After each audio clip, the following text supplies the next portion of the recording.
got a glass, Anna?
Yep.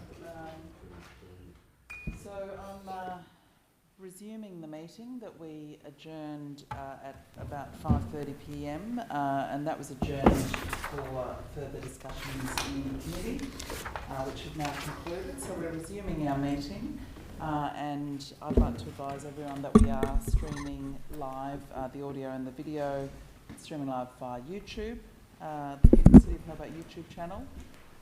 And so everyone is present except Alderman Sexton, and we have an apology from Alderman Sexton. I would like to begin with our acknowledgement to country. So in recognition of the deep history and culture of this place, I wish to acknowledge the traditional custodians of the land upon which the City of Hobart was built.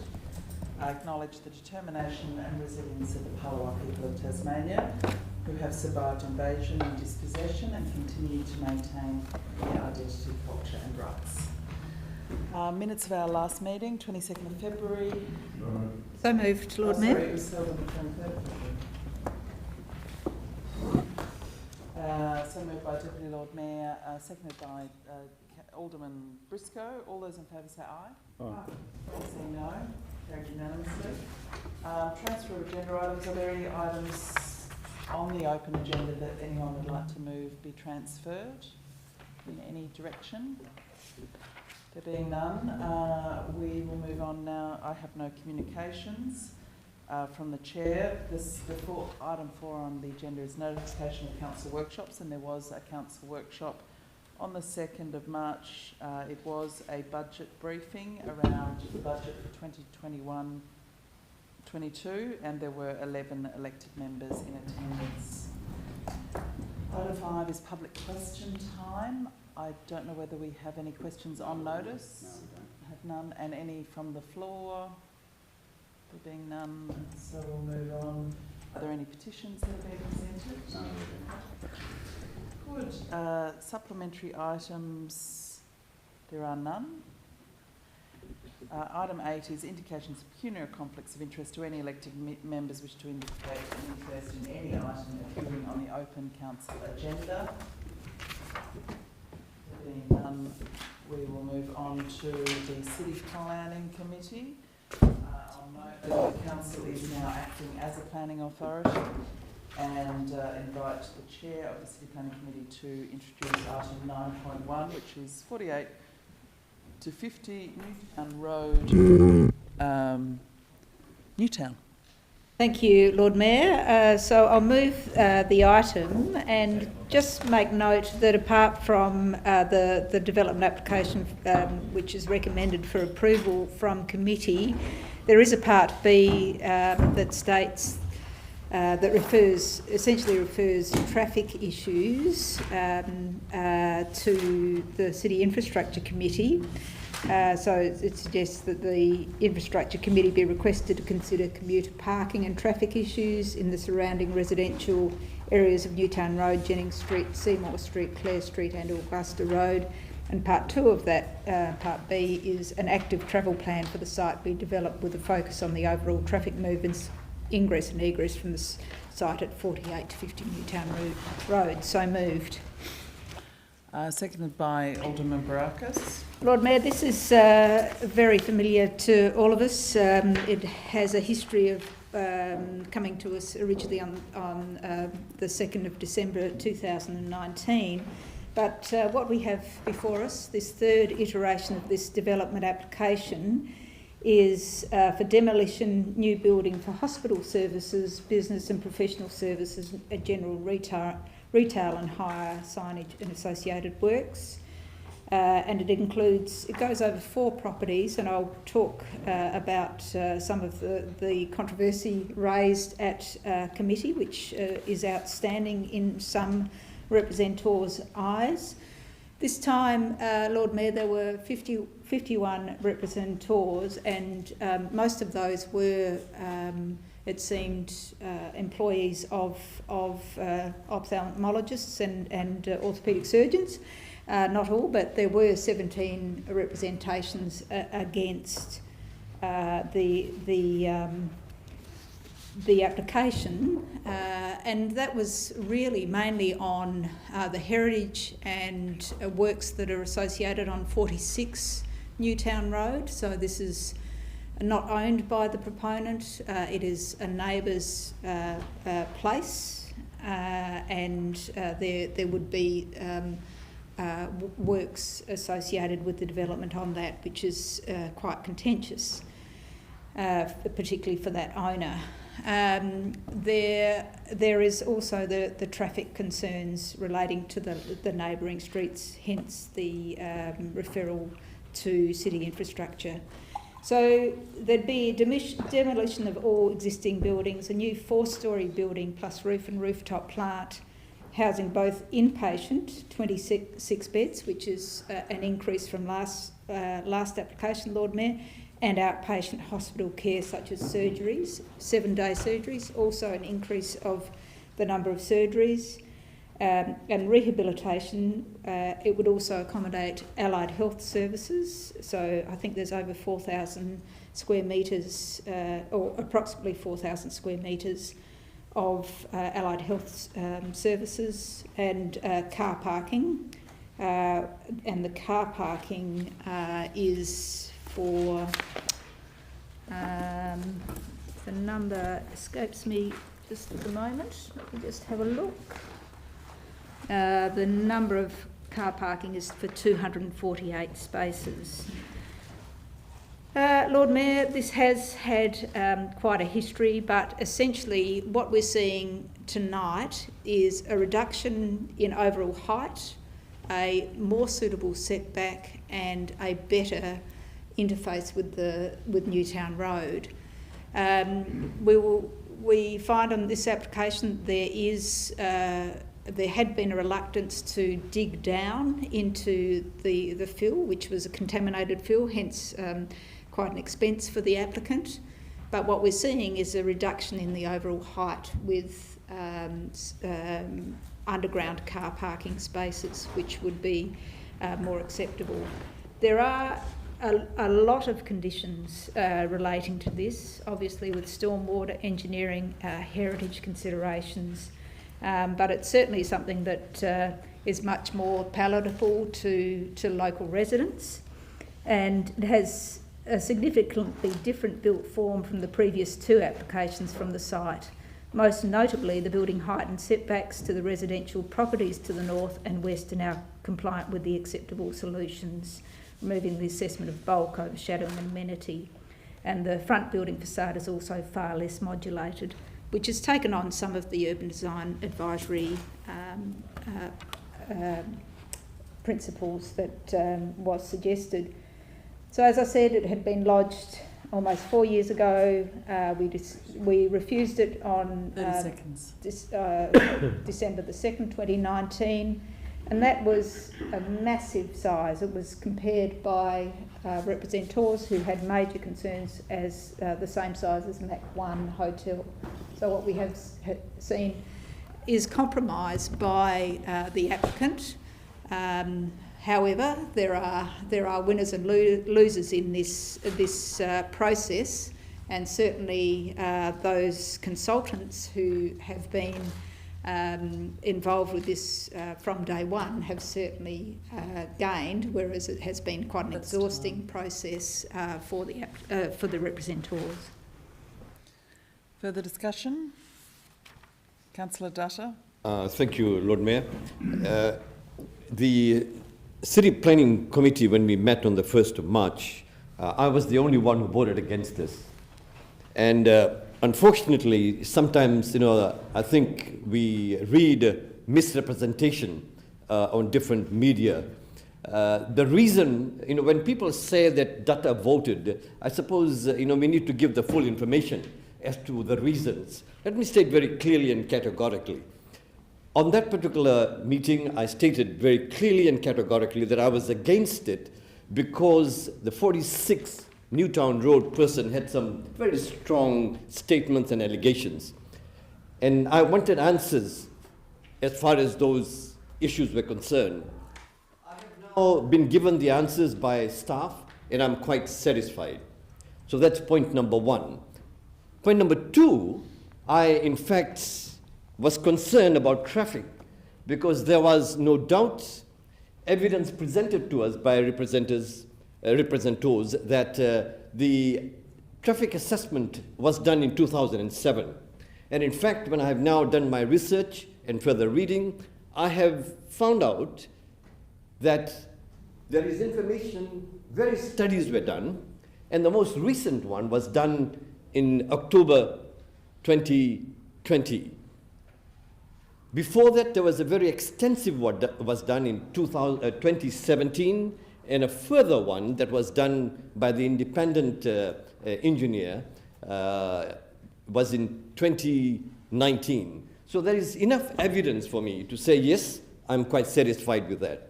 And the final point I want to make with this is that there was suggestion made with regards to traffic, and we have the infrastructure committee who's going to look into this. So therefore, I am totally satisfied to support this particular development. Thank you. Further discussion? Councillor Harvey? Lord Mayor, I think this is a good example of what happens when council does its job, when the council staff put together a report that highlights all the failures of the initial proposal. So it was a long way from meeting the planning scheme, the first pass of this hospital. It activated the local residents who mounted a campaign to say no to that development, and they supported the council's recommendation for refusal. And around the table, most of us supported the officer's recommendation for refusal. So I think there were only two people who would have voted for the proposal as it stood, the outrageous proposal that was put before us back in June. That then went away. It came back in the second pass, and that also was unacceptable, and that was given a rejection recommendation by the officers as well. That subsequently was deferred, and here we are with the third proposal. Unfortunately, we had to go through 3 iterations of this proposal before we got something that was acceptable to the council officers and acceptable to the committee, which was the last committee meeting of the planning committee. Also a lot more acceptable, it seems, to many of the local residents. Looking at the number of representations we received, still not fully acceptable to all. There was concerns, as the Deputy Lord Mayor highlighted, on a couple of grounds, but I'll be supporting this proposal tonight because I think it's come a long way from the grossly unacceptable proposal that was put to us in 2019. And I'll emphasise that some councillors would have agreed to that, or did agree to that proposal, and that would have been a complete disaster had there been a majority of people that supported that proposal. So I think tonight this should get the tick of approval from the council, and I'll commend the residents and also the proponents for scaling it back. But it did take a lot of pressure from the local residents, and it did take a strong effort from the council officers to stand their ground and make sure that they represented the planning scheme. So I'll support it tonight, but it could have happened a lot quicker had there have been a lot more consultation and engagement right at the very start. And had they have tried to, the proponents had have tried to meet the requirements of the planning scheme, it might have happened a lot quicker. Further discussion? Alderman Barakis? Thank you, Lord Mayor. And I suppose everybody's got different takes on the course of events and how things went in regards to this application. I think this is a good example as to why, and I know it was a topic of some contention the first and second time this application came around as to whether or not we should be rejecting or deferring the item. But I think this is a good example of why it's always better to look if there is things that the majority of the council, and for the record, yeah, look, I think this should have been approved in previous iterations, but if there is issues with the application that the majority of councils is uncomfortable with, then it's better to give the opportunity to try and find that compromise solution, try and find a solution that keeps all parties happy, so we can actually get some good development in the city that does meet the concerns of residents and the concerns of elected members, so that the council is actually comfortable to approve and the city is comfortable to have approved. I think that's what we've seen happen tonight. I think it's an item of disappointment that it's much smaller, and I think will be of a lower capacity than what was initially put forward, but that is what it is. And I think, I suppose one of the issues for some developers might be that even when some developers do put forward applications that are pretty objectively in line with the planning scheme rules, that they get rejected anyway. So sometimes there's a bit of grey area as to what would be seen to be approved and what would be seen to be unapproved. So perhaps they just roll those dice. But I think, look, ultimately we've got something in front of us now. I think it's good and overdue that it's going to be approved. And it does look like it's going to be unanimous, hopefully, so that would be excellent. And I think hopefully the sooner we get this done, the sooner we can provide those services and get some construction, get some jobs in that area. And I think it's something that ultimately would be objectively better for the city. So I'd welcome this development, and I'd look forward to this getting approved. Councillor Sherlock? Yes, thank you very much, Lord Mayor. Look, I just have something really short to say, and that is that I'm really proud of our council tonight. I'm really proud of all of us. I'm really proud of the fact that some of us said no to this application. There was others who said yes, let's defer it, and then we've arrived at this decision here tonight. And I think we should all be really proud of that fact. There was a few mockings thrown in here and there, which was really unnecessary at certain points of this journey for this particular development. But I think as we stand here today, we should all be really delighted with where it's at, and we should really commend our council officers and staff for what they have done through this whole journey, and also to the representatives, the residents who have also endured this journey. And the not being happy at certain points and rightly so, about the development. So I commend everyone here tonight. Thank you very much, Lord Mayor. Alderman Thomas. Yes, thanks, Lord Mayor. Look, there'll obviously be people in the community still with serious concerns on a personal basis or for a community. But it has, as Councillor Sherlock has just said, been an outcome which has demonstrated that ability to come together. I think it would be sad not to acknowledge that in this case we did have, on behalf of the applicant, a very strong person in the form of John Barker, a former Member of Parliament, that didn't push us but made sure that we were aware of what was happening on behalf of the applicant, and probably did a lot to bring to a successful outcome this process. So there is a place, and I know we just looked at a code of how we're going to deal with representative parties for developments, etc. But I think he probably has played a significant part in getting an accommodation here. So I'm supportive totally of this application. Further discussion? I'll ask a couple of questions just around the conditions, please.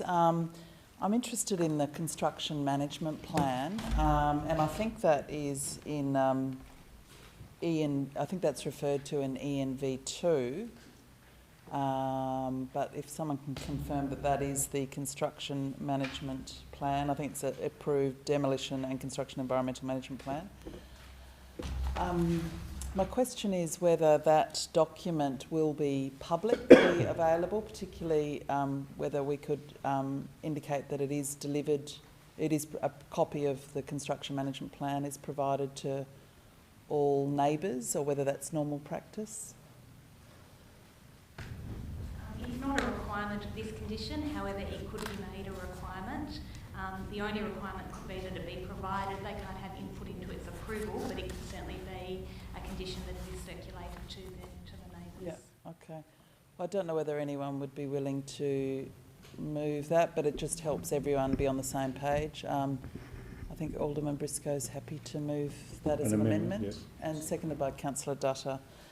I am also... Oh, sorry, I'll see if anyone else wants to speak before I make a few comments. Anyone else would like to speak? No? All right. Look, I am also very happy with Part B. I think that's really important that we do consider the what will be significant issues and change around this area. I note that in many states around the country, it is a requirement for large developments that are going to have a lot of new people coming and going from work, that there is a requirement not just to provide enough parking, but actually try and encourage staff to be able to come to work in other ways as well, because otherwise there will be both parking and congestion issues around this site. So I think Part B is important, and maybe eventually we'll get to have requirement for these kind of workplace travel plans as part of our planning scheme, because I think in a growing city, many other growing cities now have this as standard practice, and we'll have to as well. I'd like to just congratulate the community in Newtown for their hard work and their collaboration. There's been a large group of people that have put in endless volunteer hours into helping each other, to getting through a very difficult and disruptive and uncertain few years. There's no doubt that the uncertainty and the sort of various chapters, the various proposals, has been incredibly stressful for people, that their major investment, their home, the place where they're bringing up their families, there's been a lot of uncertainty. It is clear that the first proposal and even the second proposal were an outrageous claim, and I do support the comments made by Deputy Lord Mayor right at the end that I think the consultants that originally gave them advice that the first and second proposal were okay need to think really seriously about their professional standards. The first and second proposals... Point of order, Lord Mayor. That's a bit of a personal attack against people that are involved in the project. It's got nothing to do with the planning application itself. I think that's rather offensive to a number of people. Standards. My God. That's my opinion, and that is my opinion, okay? So I don't I suppose it says a lot to be your professional standards, Lord Mayor. I haven't directed it at any particular individual, so I don't think... I know I'm making a judgment on my own comments, but I'm... I don't either. Lord Mayor, this is appalling. This is the second time today, Lord Mayor. I'm sorry. Okay, I'm going to continue, please. So it is my chance to have my say and give my opinion. It's about being appropriate. Okay. So this first proposal, the first proposal did see at least 5 residents sell up immediately. Now that is a very significant step, and I think if we can all empathise with the fact of how disruptive that was to... A good price for the house? Excuse me, Alderman Zuko. I'm entitled to give my point of view, so if you would please just refrain from interjecting. So there was an incredible amount of uncertainty that's been hanging over the heads over the community. It is very, very difficult, and I think we need to empathise with the challenges that the residents have been through. They did a great job in researching and educating themselves on the highly complex planning scheme that we have.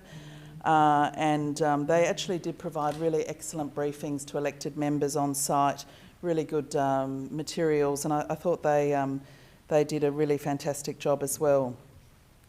I do note that at no stage did the developers and the residents come together formally. I think that is a shame, and I think if that had happened earlier, that would have led to a better result sooner. And I think for the future, I think if developers could work more closely with those affected communities, it would lead to a smoother result and a more satisfactory result.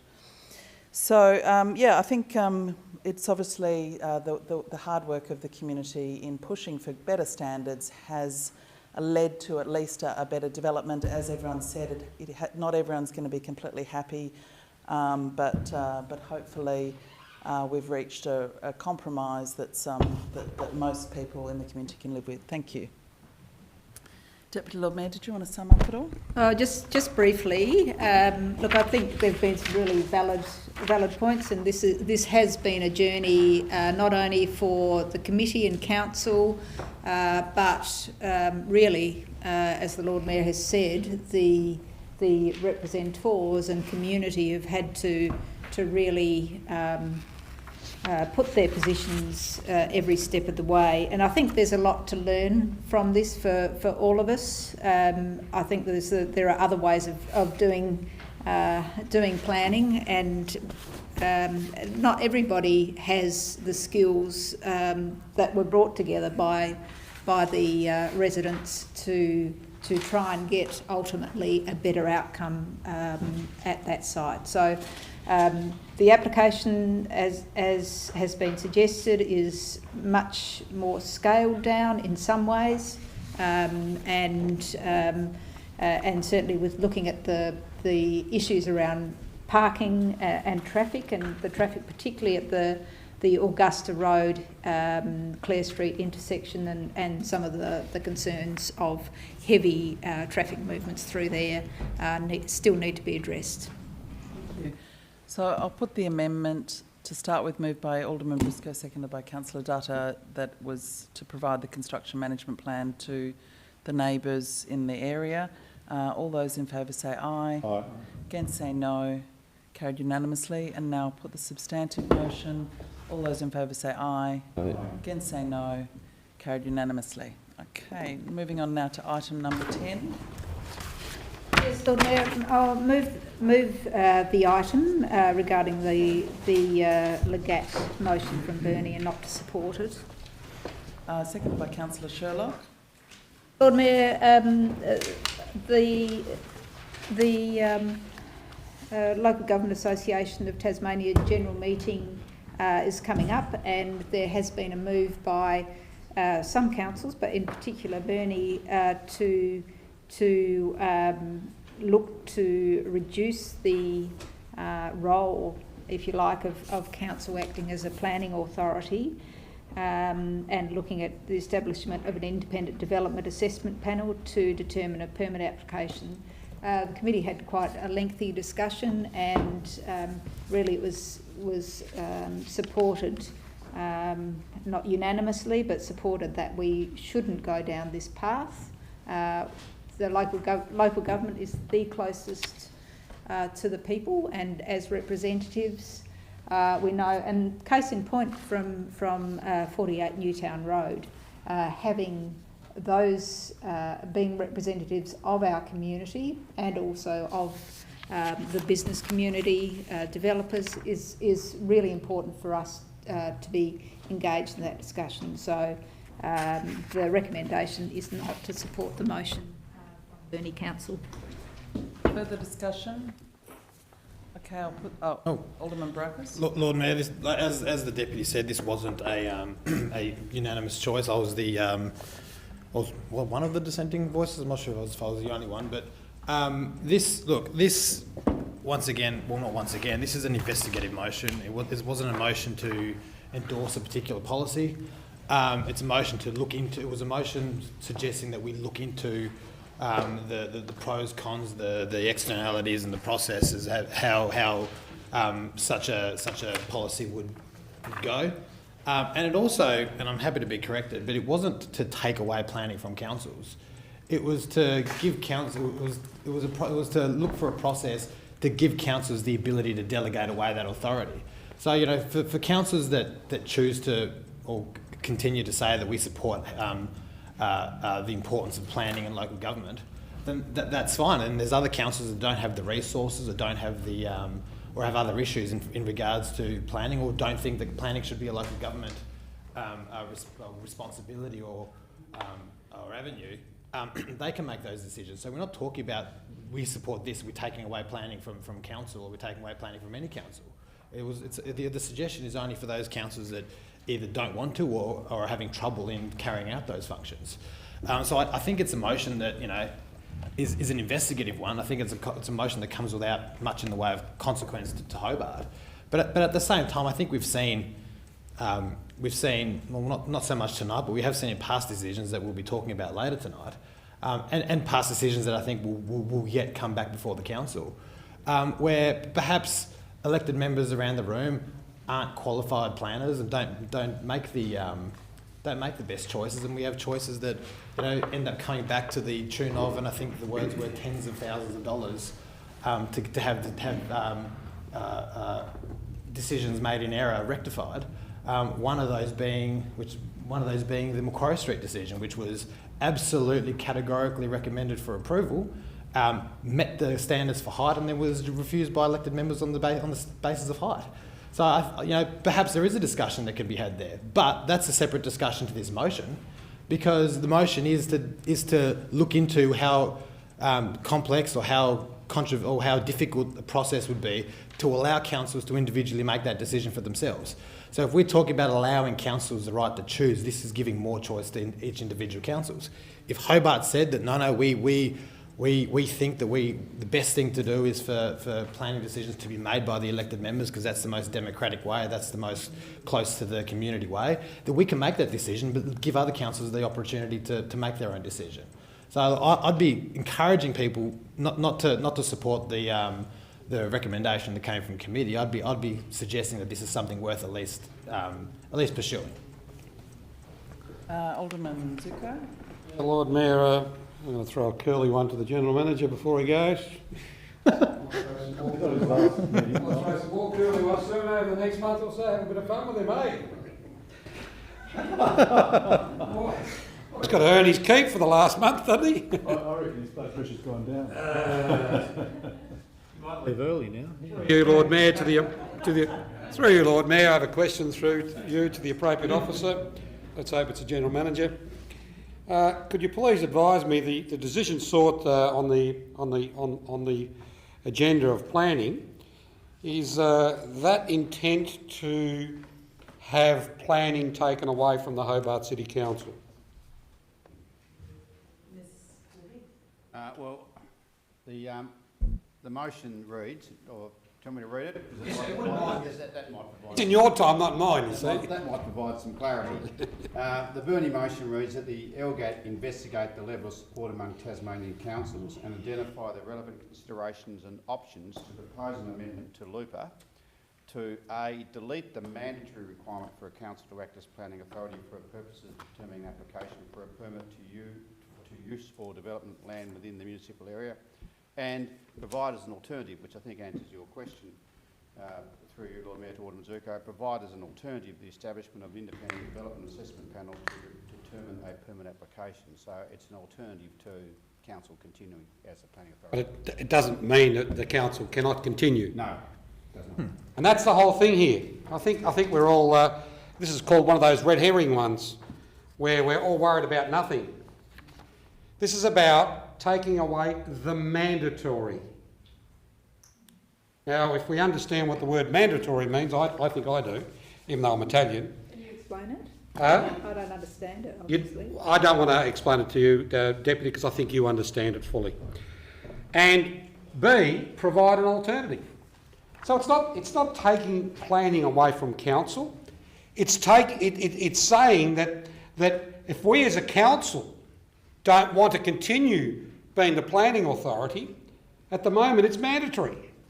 That's all it is. It's nothing. It's a nothing. Nothing to fear. Don't worry. Even though I am absolutely fully supportive of councils not being the planning authority, everyone knows my position there. I don't believe council should be a planning authority because I don't believe any of us are real experts. And what I saw in a closed meeting earlier tonight absolutely demonstrates to me that we should not be a planning authority. But this motion... Burst me drum. I will try and tone it down. This motion is about looking at alternatives and to just take away the mandatory. It's not taking away planning from this council. So I don't think we've got anything to worry about. I'm happy with the original motion, and I just think we're just playing politics with this motion. Alderman Briscoe's first, then Alderman Thomas, I think. Thank you, Lord Mayor. I don't know the background to the Burney motion. It might be strange. They do strange things up at Burney this time. To me, we've got to judge it from our own experience. Our own experience is we've got a very good planning department that generally provides us with advice we agree with. We don't have to be experts at everything in this council. I'm not an expert at what the General Manager does, or the truck driver, or the garbage collector, but I'm quite willing to get advice and use my own judgment. That's what I've been elected for, make my own judgment about the veracity of the advice. we may, I know there's been alluded to, there's an item on the closed agenda which I can't talk about, but it may be that we've considered the advice that we've given, but our own judgment means that we do something different. And over the years on council, sometimes our own judgment has been supported in the higher tribunals. Now, there are a number of mechanisms for major project, or at least one major projects bill which was passed by the Parliament, I think it was at the end of last year, or the beginning of this year, end of last year, that has a mechanism for large projects to be taken out of the hands of councils and be determined by an independent planning authority. I don't think the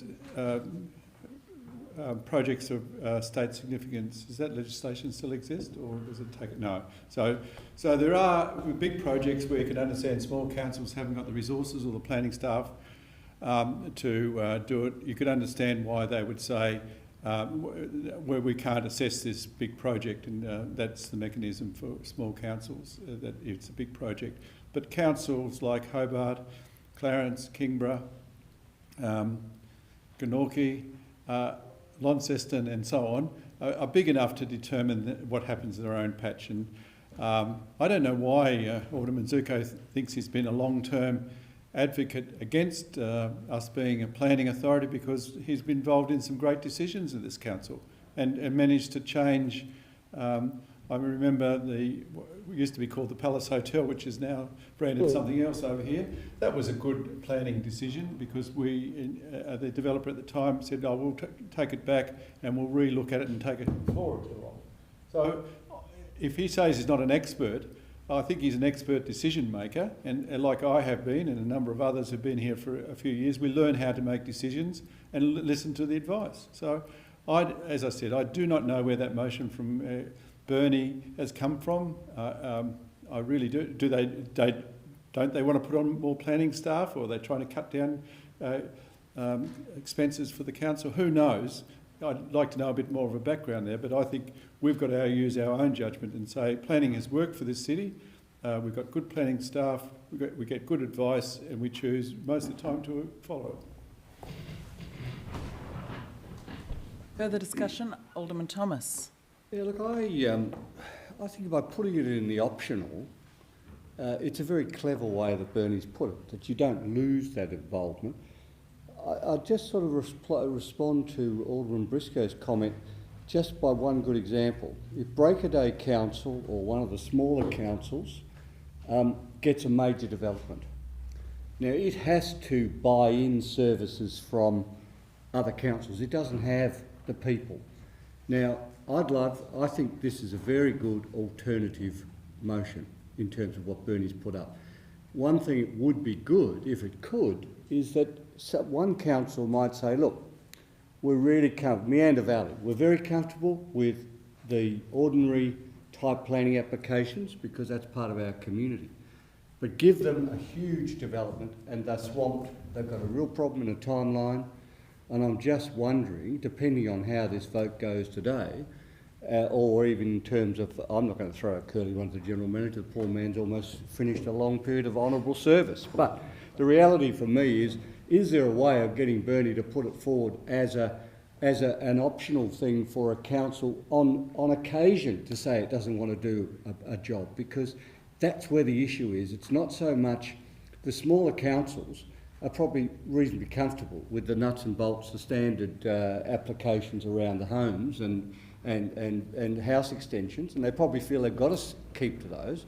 But it's the bigger developments that aren't taken out of the system by the major planning legislation, but that council doesn't feel it's got the ability to do that job at the time. So I'm not sure whether or not we can, if indeed this motion is to the extent that we accept that Bernie's on the right leg, that we can actually put that extra piece in it, and I'll put that through to the hard-working General Manager.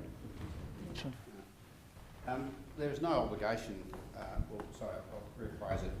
We can speak to the motion at the LGAT conference on Friday, Lord Mayor, and it's quite open for Hobart to propose an amendment on the floor of the meeting. So if there was an amendment tonight, then obviously myself...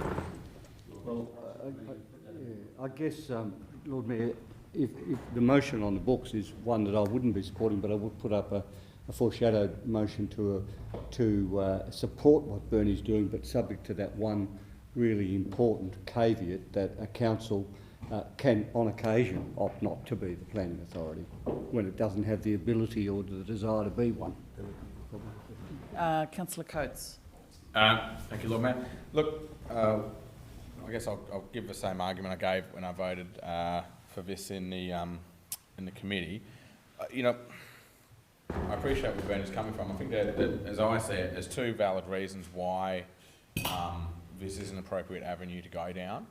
And of course we've heard, and I agree that it occurs more often in smaller councils, but not to say that it can't also happen here. But and the two ones, I guess, are one is the problem of, if you like, a large and unusual project. And I gave the example in the thing, but you know, there's nothing that says you can't build a spaceport. NASA might decide, look, Tasmania's at the bottom of the world, it's a great spot, we want to launch satellites from down there, let's go and do it. You know, to my mind, the planning scheme doesn't say you're not allowed to build a spaceport, but we probably wouldn't have the expertise. You know, we've all seen the developments around housing and around commercial development. We probably haven't seen that sort of thing. So, you know, I think there are those, if you like, unique projects where this sort of option is probably a wise thing to have available. You know, and the second one is probably the more critical one in my view, which is that we all sort of wear two hats. You know, at the start of every planning discussion, we have the acknowledgement that we're now sitting as a planning authority, and we're being asked to leave at the door any sort of, you know, if you like, pressures that are on us as elected members, as councillors, as aldermen, and view it solely and wholly and solely along the planning scheme lines. And I know that I do it, and I know that all of you do it, but I do wonder if the hundreds of other elected members out there in Tasmania are as successful as we are at separating the two. I mean, there will inevitably be projects that are put forward that are perfectly legal, things like prisons, things like homeless shelters, you know, controversial developments that a lot of residents don't like, and that puts elected representatives under huge pressure. Are they there to represent their views and the views of the community they represent? Well, no. Actually, they're wearing a hat as a planning scheme. They're there wholly and solely to ensure that the proposal fits within the scheme. And, you know, that does create great pressure. I mean, look, we'll never know, but I would almost put money on the fact that if Mona was proposed for Hobart, it never would have been approved. You know, there was a very unique development. It was very big. It was going to be visible from the ocean. It was going to be visible from the whole city. If that isthmus, I don't know what you call it, of land was you know, coming out down the lower end of Sandy Bay, I suspect there would have been a huge pressure campaign on us as members of the planning committee, and it may well have struggled. And sometimes I think decisions might go through and get rejected or approved, depending on the views of the pressure that's applied, not in our council, but in others as well. And ultimately, they're not necessarily made along planning grounds, and it comes to the detriment of ratepayers. It comes to the expense of everyone involved because it gets appealed and it goes through all the process, and you know, ultimately it creates, if you like, a huge amount of tension because we all do. We wear two hats. You know, and I don't think that the advice that we get is very professional, very good.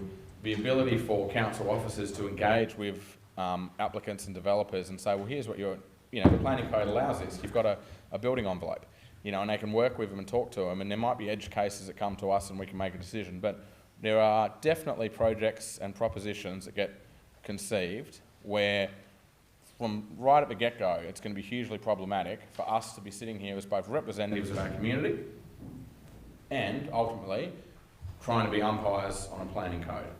And I think that what Bernie are proposing, I hear what Alderman Thomas has said, and I think I'll support that foreshadowed amendment, but you know, I think there is a place and a time, and there are going to be instances where this is happening. I mean, I feel for anyone living at the moment where they're proposing to build a prison in the north of the state. I think the reasons for having a prison in the north are well known, the pole positions out there, and I have no doubt the planning scheme allows prisons to be built, but I truly do feel for all the elected members in that council because inevitably they will be subject to a huge campaign of pressure. And you sit there and go, was that really their job, sitting as a planning authority, to be asked, put under that pressure? Look, ultimately I think we all do a very good job, and we all try to do a very good job, but there are instances where this sort of a proposal, if you like, by Bernie, is the appropriate source. And look, that's why I voted for it in committee, and why I'd urge you to vote for it now. Thank you. Any further discussion? Councillor Dutta? Thank you, Lord Mayor. I just want to make 4 points. Firstly, I want to ask a question before I make these points. Would the general manager or someone be able to tell me if the staff made decisions for a particular planning application and it was supported by the council elected members, and then it was challenged and it was a wrong decision, it was appealed?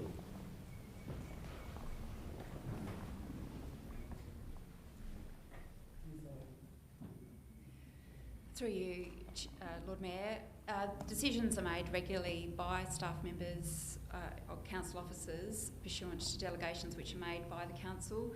We have certain parameters which we can make decisions within, and if those decisions are made by a council officer, that's effectively the decision which would be made by the council. Those decisions can be subject of an appeal, as with a decision that's made by the council itself. Just a follow-up, I think the clarity is, maybe I didn't clarify it. What I'm saying is that the council staff recommended a particular application, and it was then endorsed and supported by the elected members, but it was then appealed, and the decision of the council was wrong.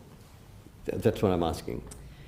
Well, if the decision was made by the elected members, then that can be the subject of an appeal, and the appeal tribunal would remake that decision. The tribunal doesn't sort of pass judgment on the decision that's made by the council, whether that's right or wrong as such. It may just form a different view. I hope that answers your question. Okay, thank you. Maybe, Chair, I would just make the points then. It is my understanding, having been here for a number of months, that... 2 years. Through you, Chair, sorry. That the elected members here are not experts. And I quite agree with that. We are not experts. But as Alderman Briscoe has said, the experience he has had with Alderman Zuko, they have made decisions, and yet they were not experts in this particular area. And the decisions were supported, they were valid, they were correct. Clarification, Lord Mayor. I want to clarify, I'm no expert in planning, and nor should I be a person who should be making decisions on it, but unfortunately I'm forced to do so. I don't think Alderman Dutta was talking about you specifically. He did, he mentioned my name. Oh, okay. He mentioned All my right, name. Alderman Dutta. Can I clarify that? What I was saying is that the statement was made earlier by Alderman Briscoe that the 2 senior members have made decisions in the past, and from the experience, they have supported the decisions, and the decisions were correct, even though they were not experts in planning. That's the point I was trying to make. So for me, we accept that, and it is my understanding, the second point I want to make, that there have been times when staff have made recommendations for a particular application. The elected members have supported it, and that went, as it were challenged, and it went against the decision of the council. Even though the experts made the decision, it was wrong. And it happens. That is my understanding. Now, the third point I want to make here is this, that as I read and understand this motion, it says delete the mandatory requirement, that's A, and then it goes on to say, B, and provide as an alternative the establishment of an independent development assessment panel. And for me, that is my concern. The mandatory one is now gone. What you are here suggesting as an alternative to establish an independent development panel. And it is that I'm concerned and worried about. And hence, I want to object that. Thank you. Any further discussion? Councillor Harvey. Thank you, Lord Mayor. Yes, look, the decision sought, it says that Legat investigate the level of support among Tasmanian councils. So that's the first part we have to think about, our level of support. And it sounds like this council doesn't support further investigations. So I'm happy to support the recommendation from the committee. I don't believe we should be going down the path of ceding our rights as a planning committee to a body of people who are not elected, who will be appointed, and we have no say over that appointment. Well, I don't know what the model is, but I'd much rather have community representatives representing the community and acting as a planning authority than a panel of planning experts who don't have the community experience necessarily or the depth of knowledge of the community. So I'm quite happy with the decision that has come from the committee. And I don't know whether we need any amendments to that other than we don't support it. And I'd be happy to just take that to the Legat and vote no for the Burney motion. Okay, any further discussion? Deputy Lord Mayor, would you like to sum up? Yeah, just to make a couple of points, that this would be like a two-speed planning system or planning authority change. So, you know, it might be that some councils opt in or some councils don't opt into it. So I think there'd be an erosion of us as representatives of the planning system of our community, and for all its flaws, nobody's saying it's perfect. It's as frustrating as all get up, but I think it's really important that we continue to maintain that representation and that this be subject to the dustbin of history. Okay, I'll put the recommendation of the committee to not support the Burney motion. All those in favour say aye. Aye. Against say no. No. Show of hands, all those in favour. Councillor Harvey, Councillor Dotter, Councillor Sherlock, Councillor Ewan, Alderman Briscoe, the Deputy Lord Mayor and the Lord Mayor. Against? Alderman Zuko, Councillor Copes, Alderman Barakis, Alderman Thomas. Carried, Lord Mayor, 7 votes to 4. Okay, moving on to item 11. Yes, Lord Mayor, I'll put the motion.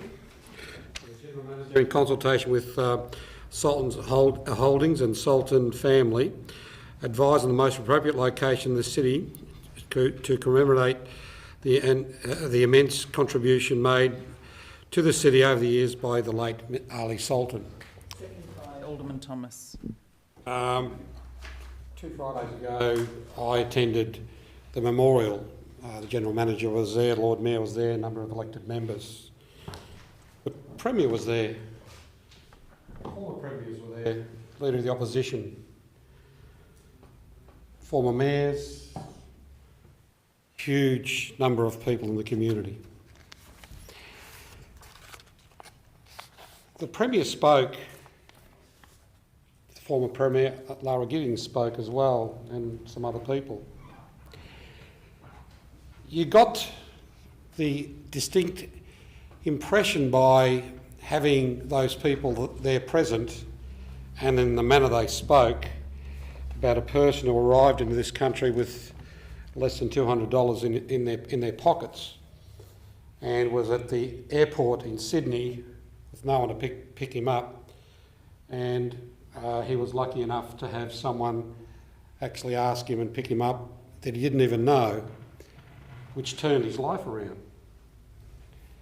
We were lucky enough to have Mr. Sultan move to Tasmania, and he came here, and he didn't come here rich. He worked in a small business and built his business, but not only that, while he had his small business, he actually helped a lot of other people in his own community and in the extended community.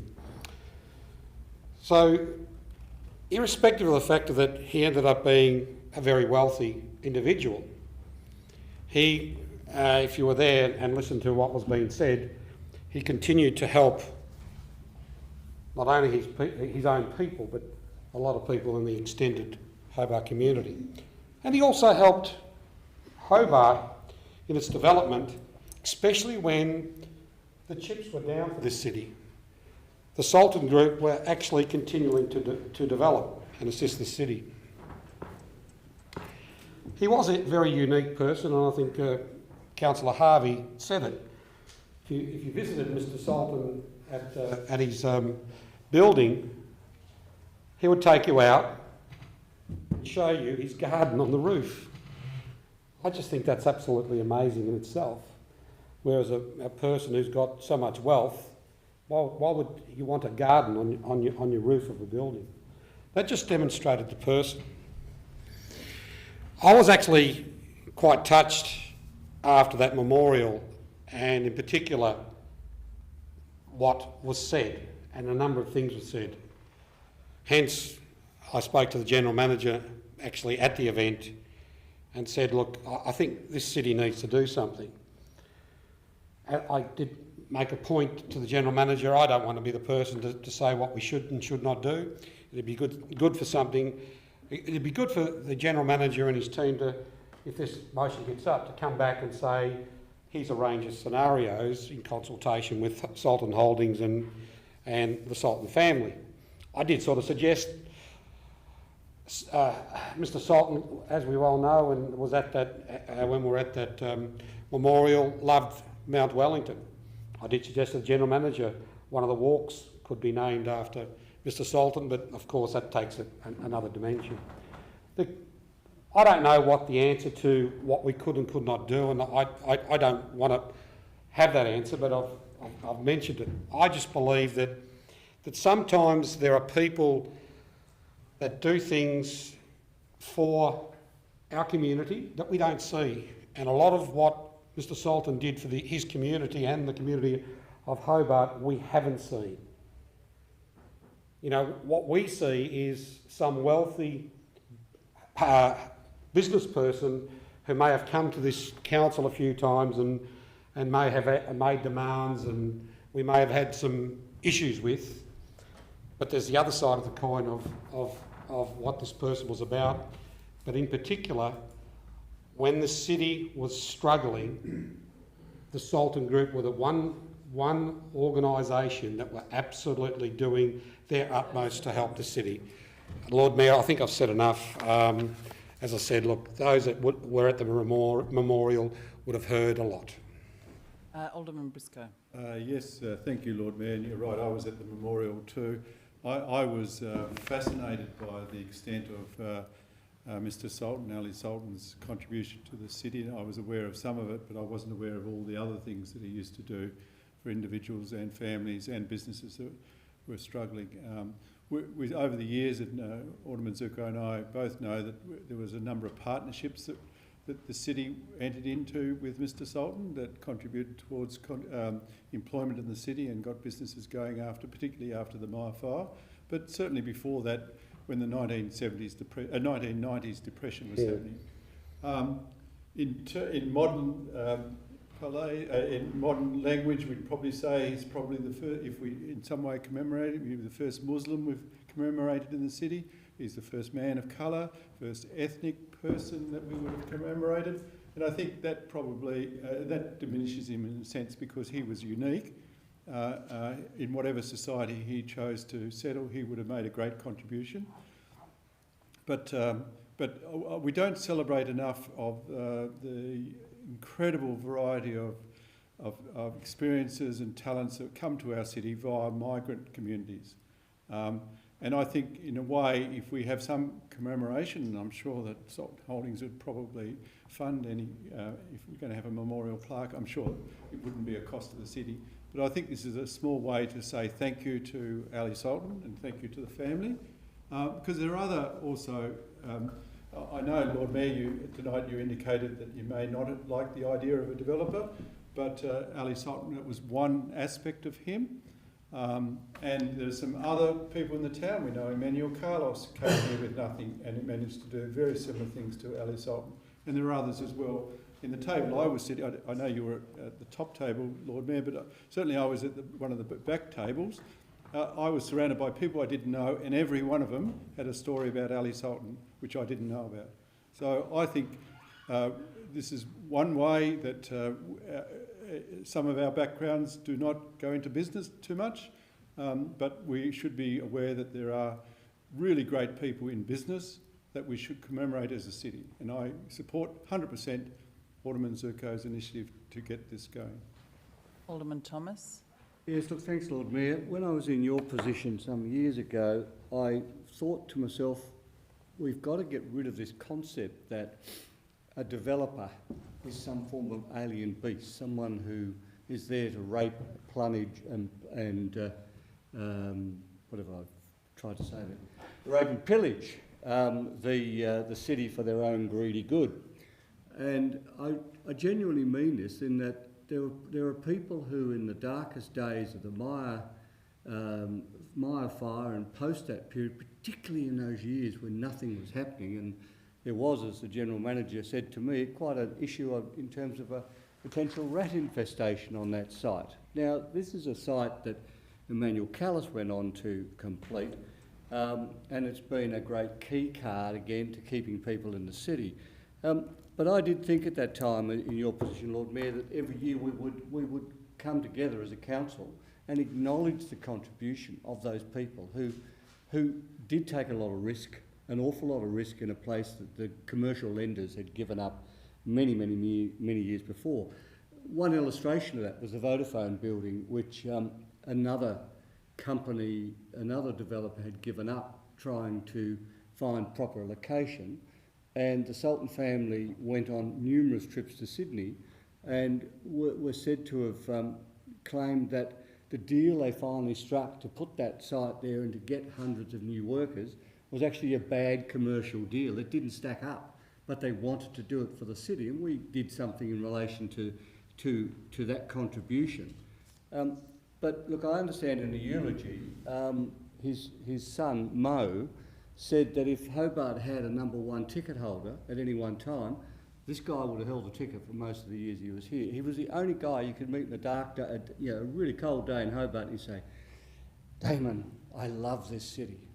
He expressed that joy and that love of the city, and it doesn't matter what we might think, or some people might think of developers, this guy was prepared to put it on the line.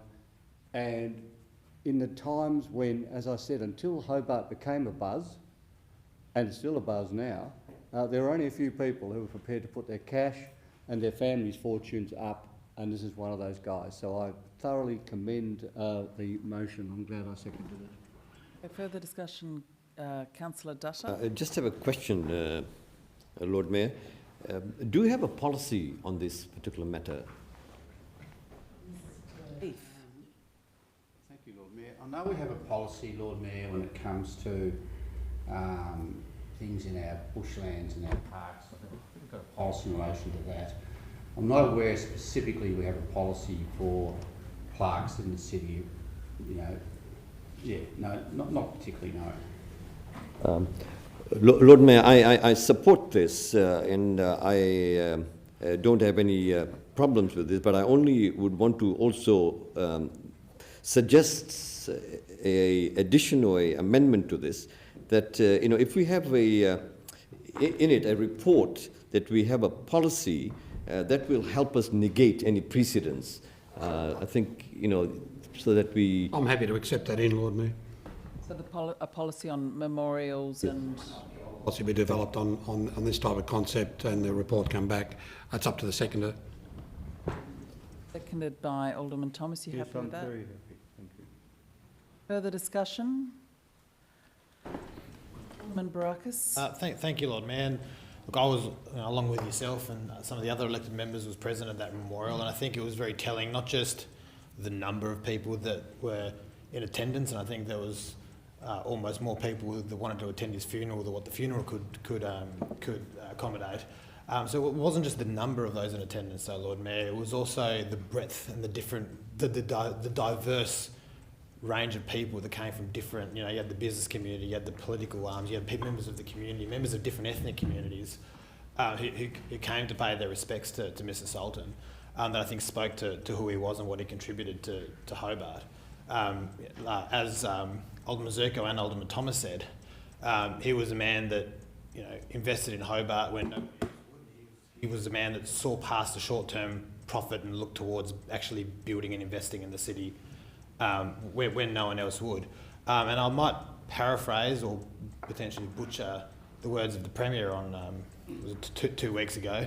There was the man that everybody remembered of Ali Sultan as the developer who invested a lot and helped build the city and had some of the most iconic buildings and developments that our city is known for, which I think most people remember. But there was also the man Ali Sultan that contributed directly to the community, especially the ethnic communities and those communities around him, and the humanitarian inside him, who was also somebody that should be remembered, perhaps separately or just on top of the contributions he's made through his business and developments and helping to build this city. I think it's absolutely appropriate. I think it should almost be necessary that we pay our respects to him, because I think he's one of the few people I think who have contributed in recent history to Hobart more than almost any other. So I think we should be definitely encouraging, memorialising and paying respects to what's been a great man for Hobart. I think we're better off having had him, and I think we're worse off having lost him, and I think it's absolutely appropriate that we do something to memorialise, and whether it's a plaque or whether we name a street or, like you said, a walk or something after him. That's not for us to brainstorm tonight, but I think it's something that his family would appreciate, but I think it also puts him into the history of the city that he's contributed so much to. So I would definitely encourage everyone to support this motion. Okay, there's no further discussion. Add a couple of things. Lord Mayor, I appreciate the sentiments behind this motion, and I also, hear what has been said by various people who could attend the memorial. I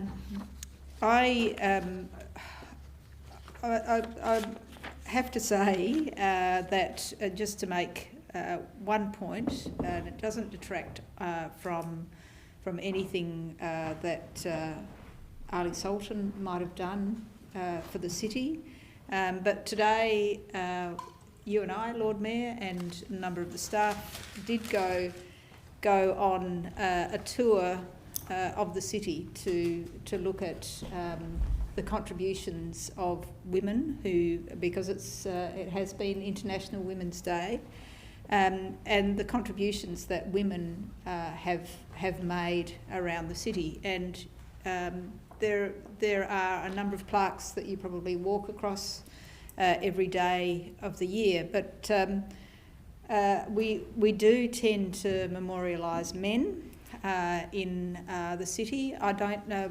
I might just ask the General Manager. General Manager, the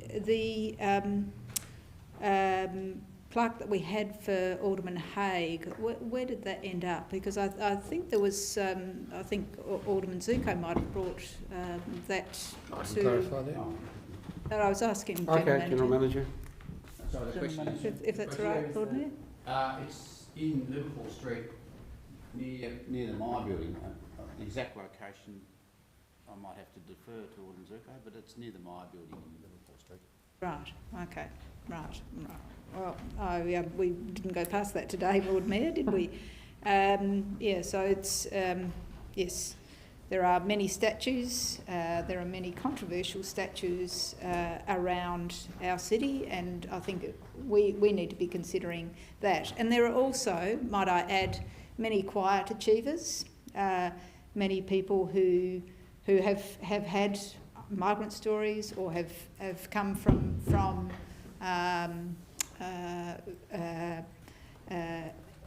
adverse situations that we won't memorialise, and I think that there are people who are quiet achievers who really should be considered more than we do give them credit for. So whilst I understand the contribution that Ali Sultan has made, I just wanted to make a point in relation to others whose work for our city has been immeasurable, and we shouldn't forget their contribution as well.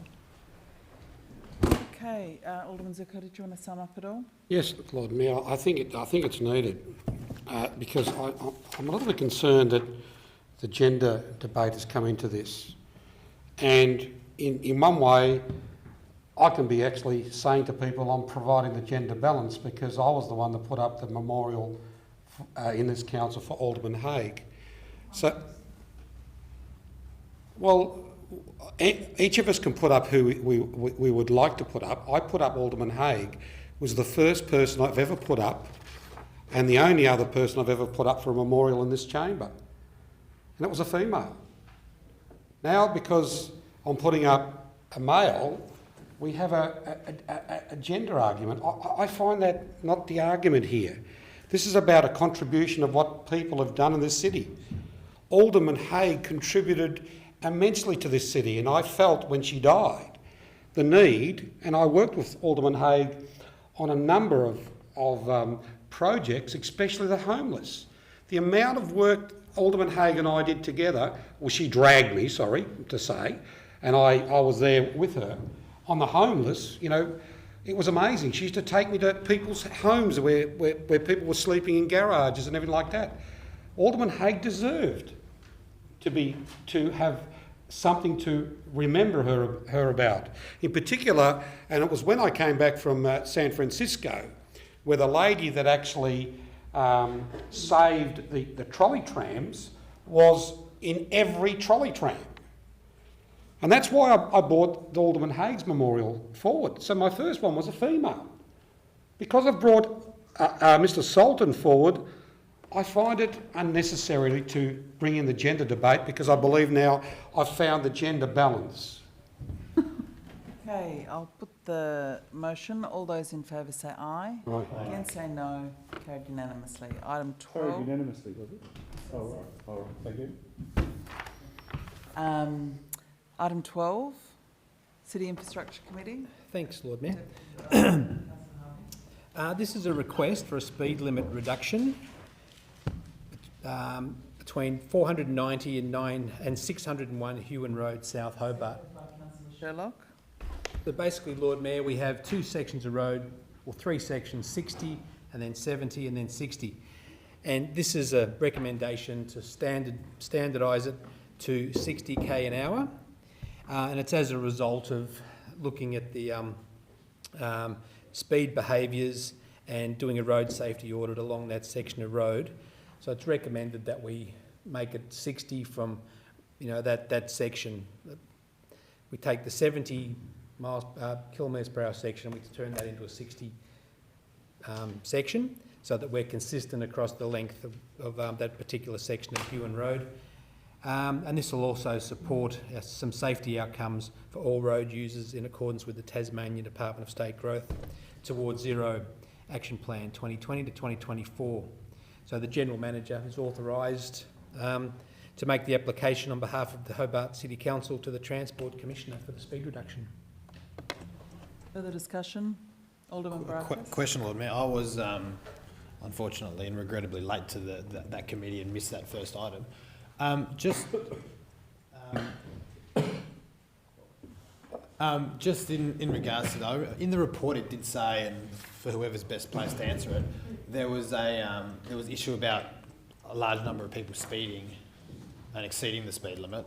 Is it an issue about the speed limit itself, or is it an issue of enforcement? If people are already breaking the speed limit, is reducing that speed limit going to fix the problem of people breaking the speed limit? Maybe the...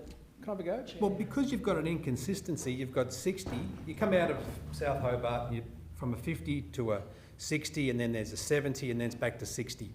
So keeping it at 60 all the way along should hopefully reduce any issues with multiple signs with different speeds on it. So I can defer it to the Director as well if he wants to have a go too.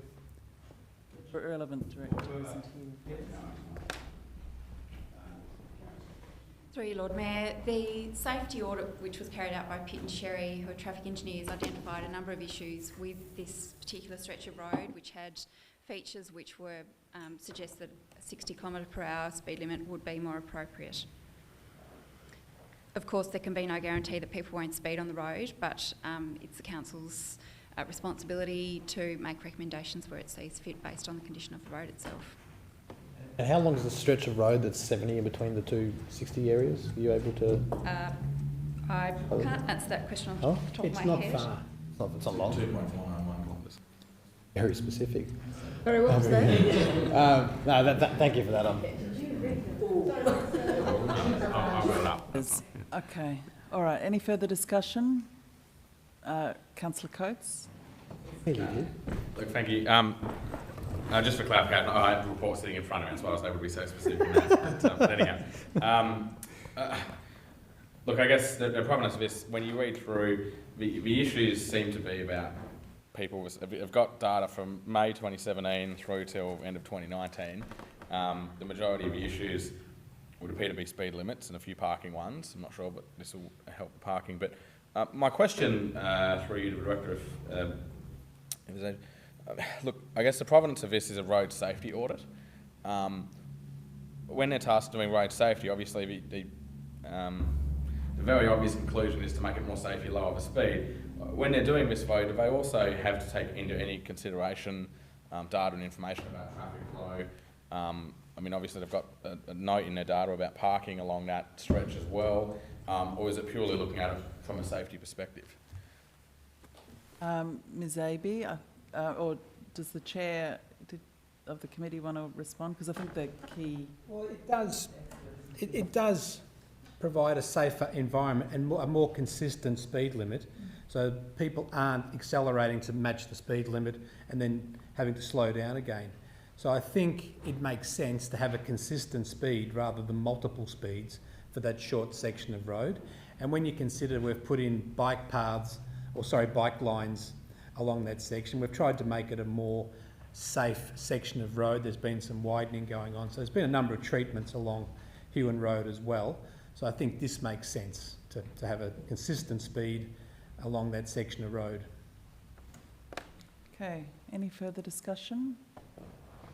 All those in favour say aye. Against say no.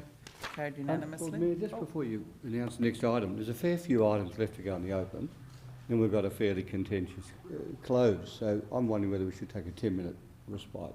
Otherwise, I'll have to go out and have something to eat. Sure, I'm happy to. Thank you. If we move to adjourn the meeting, moved by Alderman Thomas, seconded by Deputy Lord Mayor. All those in favour say aye.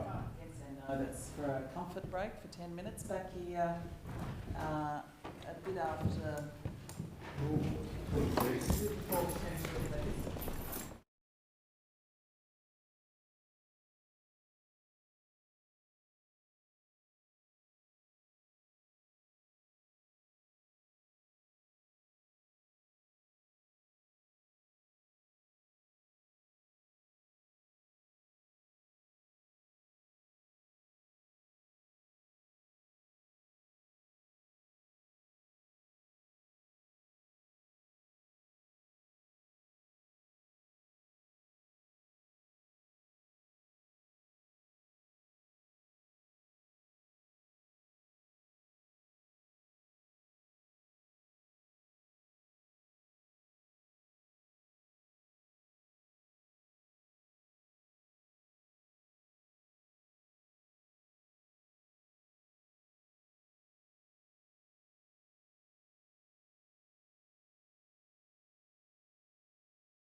to reconvene our meeting and invite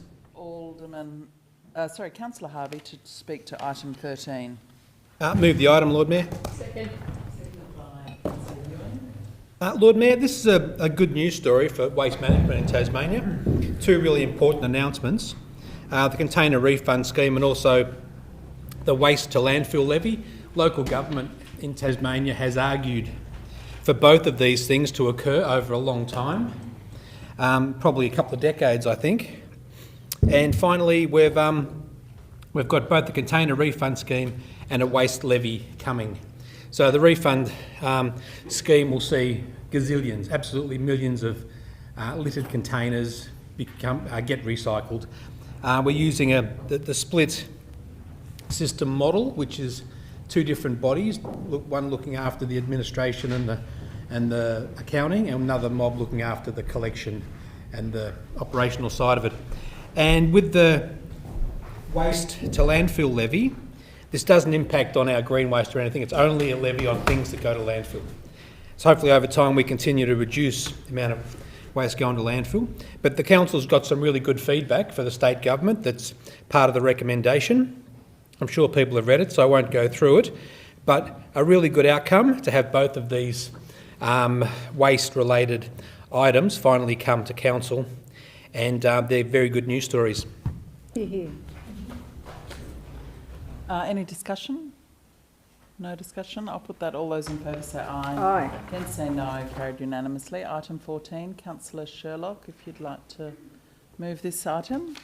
Thank you very much, Lord Mayor. This is the Community Inclusion and Equity Framework that the Council endorsed the draft Hobart, a City for All Community Inclusion and Equity Framework. And just a brief overview, the Hobart, a City for All, supports the city to communicate the role of local government in community inclusion and equity. Work in community inclusion, social equity has been guided by the now expired social inclusion strategy over the past decade. The new framework has been drafted based on engagement involving community network and advisory groups, City of Hobart staff and elected members. Key themes included acknowledgement of the city as a leader, inclusive and positive language, poverty and inequality, LGBTIQ and inclusion, internal inclusion and education.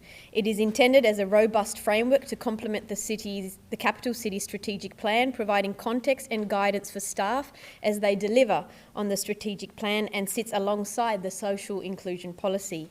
A suite of revised community commitments are also currently under development in collaboration with community partners. If endorsed, a broader community engagement process will be undertaken, including a further review from the city's community reference and advisory groups and online engagement delivered through Your Say Hobart. A further report detailing the outcome from community engagement will be submitted for Council's consideration in June 2021.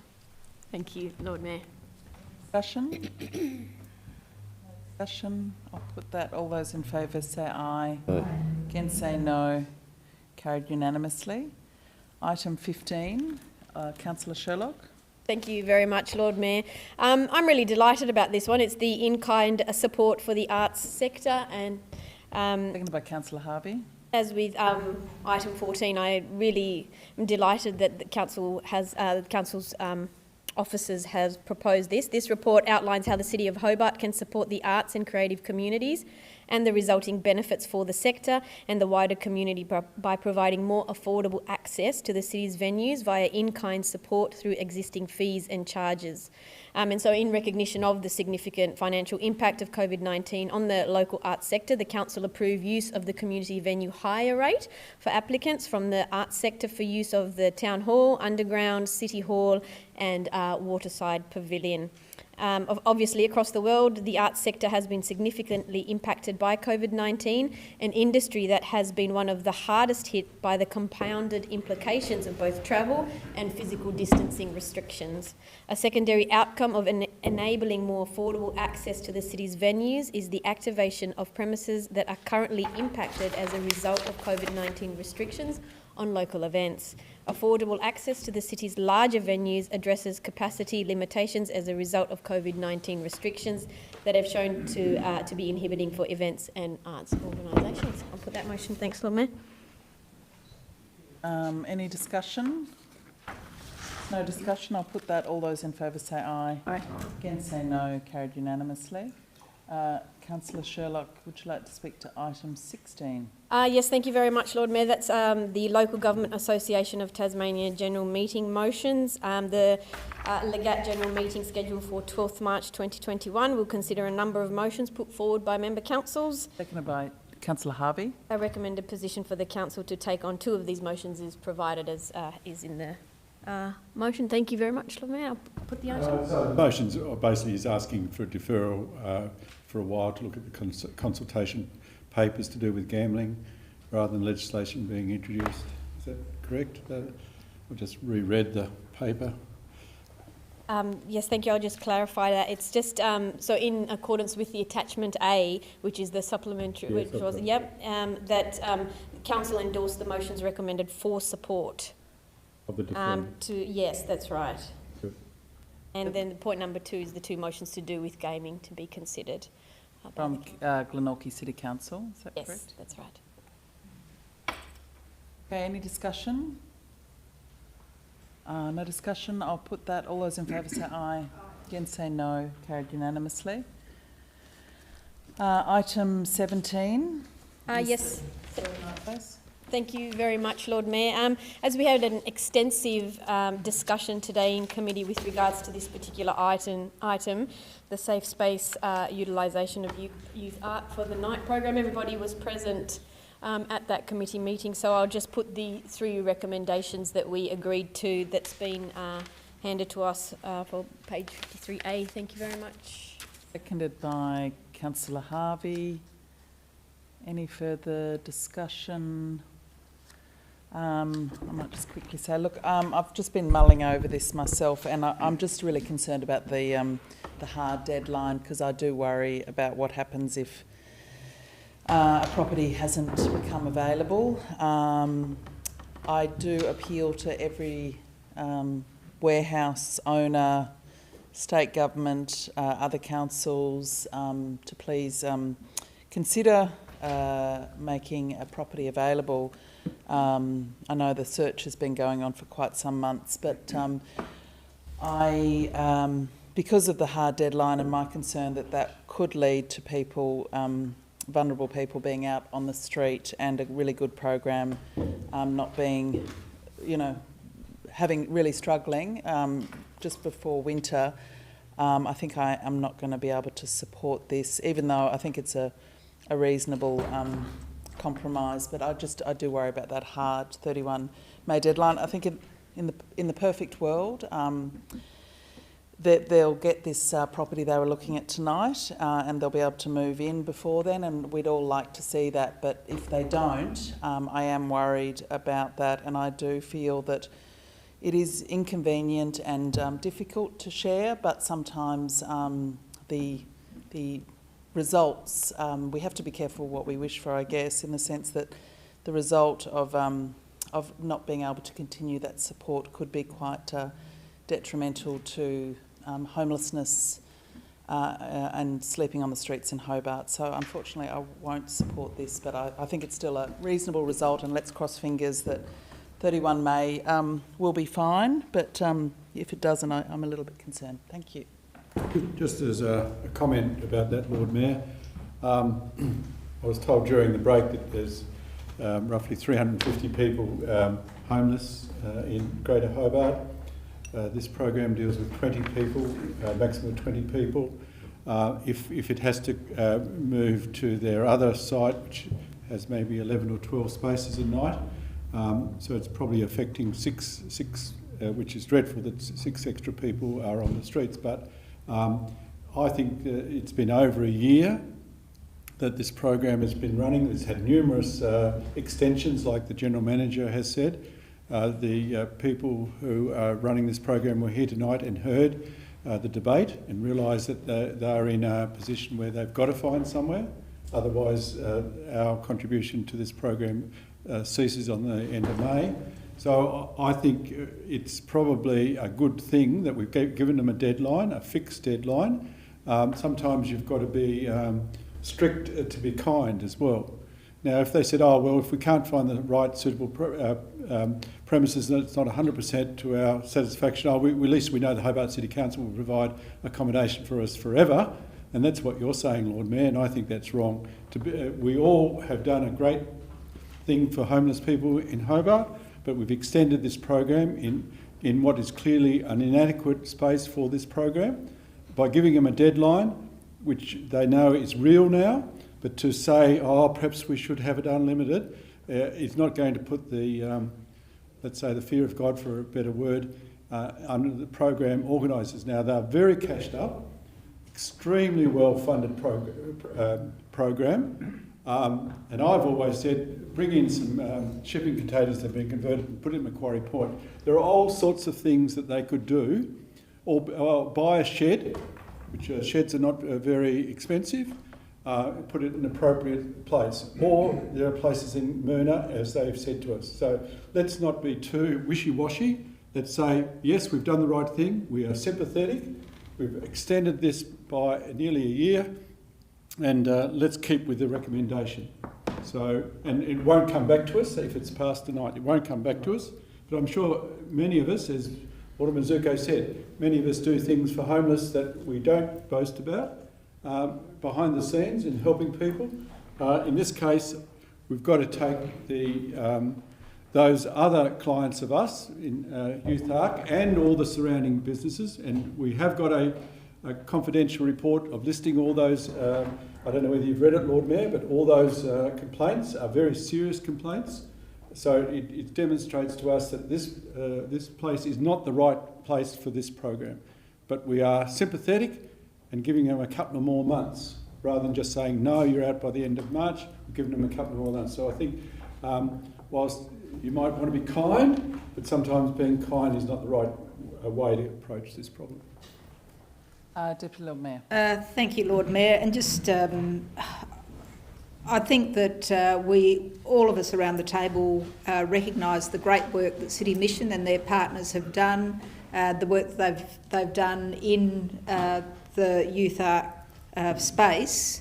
It was a stopgap measure. It should be regarded as a stopgap measure, and we need now to put. I think we should be suggesting that this is a state government responsibility to find some solutions, to help find some solutions for the safe space, safe night space, but ideally for a more permanent arrangement.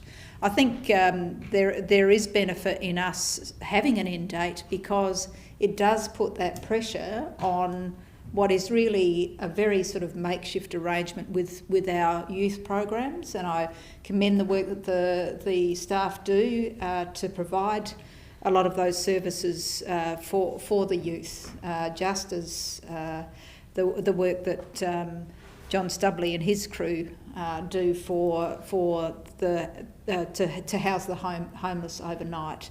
But there is this friction. There's no getting around that.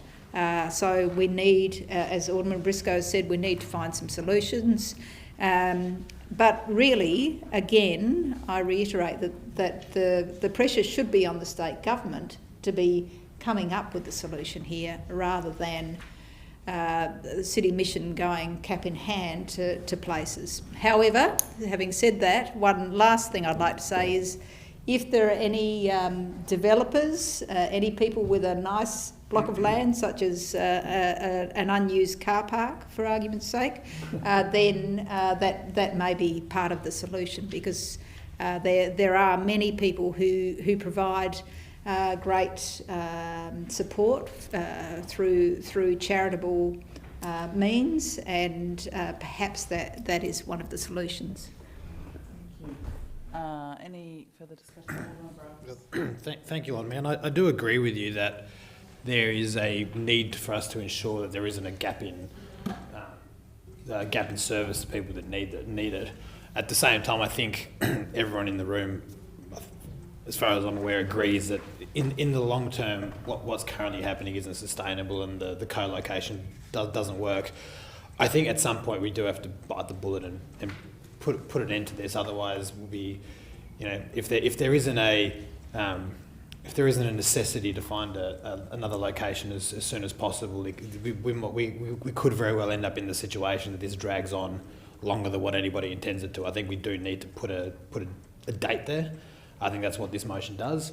And I think our part in ensuring that there isn't a gap in those services, proactively trying to assist or proactively trying to come to solutions, not just to find not just to ensure that a location is found, but also to ensure that the concerns and the feedback and the lessons that were learned from this space, those lessons are learned and those concerns and those problems don't carry through to whatever the alternative is. I think, look, the issue of homelessness is one that affects it's one that every level of government has a responsibility to address. We're a level of government just like state and just like federal. We have a responsibility to do our part on this. I think that's what we're doing. That's what we have done in the perspective of homelessness. I think it's especially so when, if anyone here would like to reflect on the fact that some of our policies do actually also impact on the issue.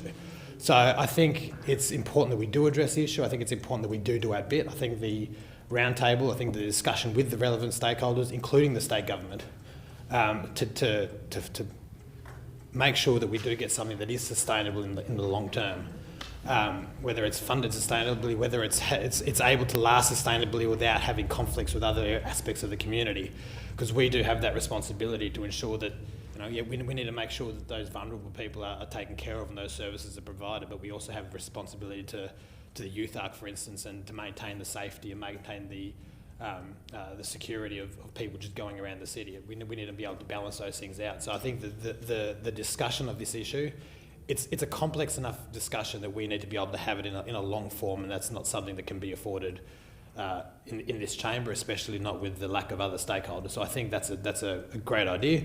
And ultimately, I think this is the best sort of compromise solution we can have, but we do need to put an end date on there somewhere. Any further discussion? Councillor Sherlock, did you want to sum up? Yeah, that'd be really great. Thank you very much, Lord Mayor, and I just would like to echo the sentiments of what everybody has said around the table, just with regards to it being initially from December 2019 until June 2020, and the extension that was given. And we don't all, we certainly all agree that it is also our role and our responsibility to do something about this issue, which I believe we have done as well. And I would like to commend our staff for their commitment at the youth centre, for various different things that they've had to clean up, various different issues that they've had to deal with down there. And I do also commend City Mission as well for the work that they do. So once again, the motion is to have it for the 31st of May, as we've pointed out, and the General Manager will of course finalise the terms and conditions, and also, as we also discussed in committee and put forward by Alderman Zuko, that the council write to the state government requesting participation in an urgent roundtable discussion with Hobart City Mission, Tasmania Police and surrounding stakeholders to address their concerns, and that will hopefully be facilitated by us. Thank you very much, Lord Mayor. I just wanted to say this publicly. Dear Minister, please listen to the Hobart City Council and hopefully you'll read our letter. There you go. I'll read it. Okay, I'll put that. All those in favour say aye. Aye. Against say no. No. Show of hands. All those in favour. Alderman Zuko, Councillor Harvey, Councillor Dutta, Councillor Sherlock, Councillor Cox, Councillor Ewan, Alderman Baracus, Alderman Thomas, Alderman Briscoe, the Deputy Lord Mayor. And against? The Lord Mayor. That's carried, Lord Mayor, 10 votes to 1. Okay, so we're moving on now to item 18. Lord Mayor, if I might move this, it's in relation to the annual general meeting, so we need to move that the minutes of the AGM held on, in accordance with Section 72 of the Local Government Act, the Council note the following two motions be adopted from the AGM: that the minutes for the AGM held Monday the 2nd of December 2019 be confirmed as an accurate record, and that the City of Hobart annual report for 2019-20 be adopted. So moved. Second. I think it was Councillor Harvey. All those in favour say aye. Aye. Against say no. Carried unanimously. Now we are moving into, I think, the closed portion. Would someone like to move that? Moved by Deputy Lord Mayor, seconded by Councillor Sherlock. We're now